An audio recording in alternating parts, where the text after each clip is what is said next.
Hello everyone, আসসালামু আলাইকুম। আজকে খাবো আমি কাঁচামরিচ এবং সিম, তারপর হলো ফুলকপি। তো ভিডিওটি ভালো লাগলে শেয়ার করবেন, কমেন্ট করবেন, লাইক করবেন। আর আমার চ্যানেল নতুন হলে অবশ্যই চ্যানেলটা সাবস্ক্রাইব করে দেবেন। তাই আমি একটি কাঁচামরিচ আগে নিয়ে নিলাম। আগে একটি কাঁচামরিচ চিবিয়ে খাবো। এই একটি খেলাম সুন্দর করে, খুব টেস্টি এবং ঝাল। দুটি খেলাম, তিনটি খেলাম, 3 নাম্বারটা খেয়ে ফেললাম। অবশ্যই আপনারা এখন থেকে ফলো করেন নাই। 4 নাম্বারটাও খেয়ে ফেললাম। এখন খাবো আমি সিম। সিমগুলো সুন্দর টেস্টি অনেক।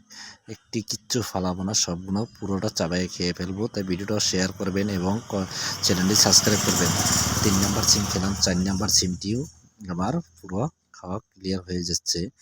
4 নাম্বার সিম অবশ্যই এখন ফুলকপিটি আমি সুন্দর করে খাবো। ফুলকপিতে প্রচুর পরিমাণে ভিটামিন, পেটের গ্যাস্ট্রিক কমায়। এই ফুলকপির একটা সাইড খেলাম, দ্বিতীয় সাইডটাও ছিঁড়ে আমি একটা ফুল নিলাম, খেয়ে ফেললাম। ভিডিওটি ভালো লাগলে লাইক কমেন্ট শেয়ার করবেন অবশ্যই।